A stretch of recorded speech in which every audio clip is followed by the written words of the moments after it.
హనుమంతుడి గురించి చాలా రహస్యాలు విని మీరందరూ ఆశ్చర్యపోతారు. రామాయణ యుద్ధంలో కూడా ఇన్ని రహస్యాల ప్రస్తావన ఉండదు. హనుమంతునికి సంబంధించి ఎన్నో రహస్యాలున్నాయి. త్రేతాయుగం నుండి కలియుగం వరకు హనుమంతుడు ఎప్పటికీ మన చుట్టూ ఉన్నాడు. కాలంతో పాటు అతని జీవితంలో కూడా అనేక రహస్యాలు జోడించబడ్డాయి. ఈరోజు మనం వాటి నుండి 10 అతిపెద్ద రహస్యాలను తెలుసుకుందాం. హనుమంతుడు త్రేతాయుగంలో అంజని మరియు కేసరి కొడుకుగా జన్మించాడు. హనుమంతుడు సీతను వెతుక్కుంటూ లంక చేరుకున్నాడు. తను సీతాదేవికి శ్రీరాముని సందేశమిచ్చాడు. దీని కారణంగా తల్లి సీత సంతోషించి హనుమంతునికి అమరత్వం పొందేలా వరమిచ్చింది. ఈ వరం కారణంగా హనుమంతుడు కలియుగంలో విష్ణువు యొక్క 10 అవతారాలు ముగిసే వరకు భూమిపై ఉంటాడు. హనుమంతుడు బాల బ్రహ్మచారి అని మీకు తెలుసు. కాని అతనికి ఒక కుమారుడు కూడా ఉన్నాడని మీకు తెలుసా? లంకానగరంలో మంటలు చెలరేగిన తరువాత హనుమంతుడు తన తోకలోని మంటను ఆర్పడానికి సమీపంలోని సముద్రంలో దూకి తోకలోని మంటను ఆర్పివేశాడు. ఆ సమయంలో హనుమంతుని శరీరం బాగా అలసిపోయి చెమటతో తడిసిపోయింది. అప్పుడు అతని శరీరం నుండి 3 చెమట చుక్కలు సముద్రంలో పడతాయి. ఆ చెమట బిందువుని ఒక చేప ఆహారంగా తిని దాని కారణంగా ఆమె గర్భవతి అవుతుంది. మకరధ్వజ అనే బిడ్డకు జన్మనిస్తుంది. మకరధ్వజుడు సగం కోతి యొక్క శరీరం, సగం చేప యొక్క శరీరం కలిగి ఉన్నాడు. రావణ యుద్ధం తర్వాత హనుమంతుడు తనకు కూడా ఒక కొడుకున్నాడని తెలుసుకుని మకరధ్వజుణ్ణి కలుసుకున్నాడు. ఈరోజు చాలామంది హనుమంతుడు కోతి అని నమ్ముతారు. కాని మనం మహర్షి వాల్మీకి రామాయణాన్ని సరిగ్గా అధ్యయనం చేస్తే అతను సాధారణ కోతి కాదని, వేరే జాతికి చెందినవాడని మనకు తెలుస్తుంది. సంస్కృతంలో కోతులకు కోతులు అనే పదాన్ని ఉపయోగించరు. కోతికి కపి అనే పదంతో పిలుస్తారు.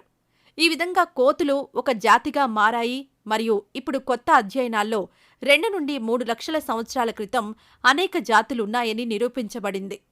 మరియు అలాంటి ఒక జాతికి చెందిన అస్థిపంజరాలు కనుగొనబడ్డాయి. అదేవిధంగా మానవులలో ఇతర జాతులుండేవి. క్రమంగా చాలా వరకు అవి అంతరించిపోయాయి. హనుమంతుణ్ణి శివుని 11వ రుద్రావతారంగా చెబుతారు. రావణుని అంతం చేసేందుకు శ్రీ మహావిష్ణువు శ్రీరాముడి అవతారం ఎత్తాడని చెబుతారు. ఆ సమయంలో శ్రీరాముని సేవించేందుకు అనేక దేవతలు వివిధ రూపాల్లో అవతరించారు. అదే సమయంలో శివుడు కూడా తన రుద్రావతారం తీసుకున్నాడు. దీని వెనుక కారణం ఏమిటంటే అతను విష్ణువు నుండి దాసి వరం పొందాడు. ఈ రూపంలో శివుడు కూడా శ్రీరాముడికి సేవ చేశాడు మరియు రావణుని చంపడంలో అతనికి సహాయం చేశాడు. రామాయణ కాలం తర్వాత హనుమంతుడు ఎక్కడికి వెళ్లాడు అని అందరూ అడుగుతారు. కానీ ప్రపంచంలోని వివిధ నాగరికతలను పరిశీలిస్తే హనుమంతుడికి సంబంధించిన ఆధారాలు మనకు కనిపిస్తాయి. చైనాలో కూడా పురాతన కాలం నాటి మంకీ గాడ్ సూక్తులు మరియు కథలు చెప్పబడ్డాయి. వీరు హనుమంతుని యొక్క అనేక సారీక్యతలను కనుగొన్నారు. అయితే అతని ఆయుధాలు కొంత భిన్నంగా చూడవచ్చు. అమెరికాలో కూడా మంకీ గాడ్గా కూడా పూజిస్తారు. పాండురస్ అడవులలో శాస్త్రవేత్తలు వాటిని కనుగొనడానికి ప్రయత్నించినప్పుడు వారు పురాతన కాలం నాటి దేవాలయం కూడా కనుగొన్నారు. ఇక్కడ గోడలపై కోతి దేవుడి విగ్రహాలు చాలా ఉన్నాయి. హనుమంతుణ్ణి ఎంత పోలి ఉంది కూడా మీరు చూడవచ్చు. హనుమంతుని యొక్క మొత్తం 108 పేర్లు లిఖించబడ్డాయి మరియు వారి ప్రతి పేరుకు వేరే అర్థాలున్నాయి. హంపిలోని ఋషముకు రామాలయం సమీపంలో ఉన్న కొండను ఇప్పటికీ మాతంగ్ పర్వతం అని పిలుస్తారు. హనుమంతుడు మాతంగ్ ఋషి ఆశ్రమంలో జన్మించాడని చెబుతారు. శ్రీరాముడు పుట్టకముందే హనుమంతుడు జన్మించాడు. హనుమంతుడు చైత్రమాసంలోని శుక్ల పూర్ణిమ రోజున జన్మించాడు. నేటికి ఈ ప్రదేశాలు హంపికి సమీపంలో అలాగే భద్రపరచబడ్డాయి. భక్తులు దర్శనం కొరకు అక్కడికి వస్తారు. శ్రీరాముడు హనుమంతునికి ఒక వరమిచ్చాడు. తాను తదుపరి బ్రహ్మ అవతారమని, ఆ బ్రహ్మ 100 సంవత్సరాల జీవితం తర్వాత అతను మోక్షాన్ని పొందుతాడని, అతని స్థానంలో కొత్త బ్రహ్మ వస్తాడు. ఈ సమయంలో మనం ఒక విషయం తెలుసుకోవాలి. మనకి 1 సంవత్సరం బ్రహ్మకి 1 రోజుకి సమానం. అతని జీవితం మన రోజుల కంటే చాలా ఎక్కువ. బ్రహ్మ యొక్క 100 సంవత్సరాల సమయం పూర్తయ్యేలోపు కొన్ని వేల మిలియన్ల సార్లు విపత్తు ఉంటుంది. ఆ తర్వాత ఈ బ్రహ్మ కూడా మోక్షాన్ని పొందుతాడు మరియు హనుమంతుడు బ్రహ్మ అవుతాడు. గడ్డం విరిగినందున శ్రీమంతుడు అని పిలువబడ్డాడు. అదేవిధంగా అతని తండ్రి పవన్ దేవ్ కాబట్టి అతన్ని పవనపుత్ర అని పిలుస్తారు. ఈ విధంగా అతనికి 108 పేర్లున్నాయి. అయితే 12 పేర్లు అత్యంత ప్రత్యేకమైనవిగా పరిగణించబడతాయి. ఈ పేర్లు మారుతి, అంజనీపుత్ర, కేసరి, నందన్, హనుమాన్, పవనపుత్ర, శంకర్ సువన్, బజరంగ్ బలి, కపీశ్రేష్ఠు, వానరయోత్పత్తి, రామదూత్, పంచముఖి హనుమాన్ మరియు రామిస్ట్. విశ్వామిత్రుడు సుగంధచే అవమానించబడినప్పుడు సుగంధ హనుమంతుని వద్దకొచ్చి తన వైపు యుద్ధం చేయమని వాగ్దానం తీసుకుంటాడు. అదే సమయంలో విశ్వామిత్రుడు కూడా శ్రీరామునితో తన వైపు యుద్ధం చేయమని మాట తీసుకుంటాడు.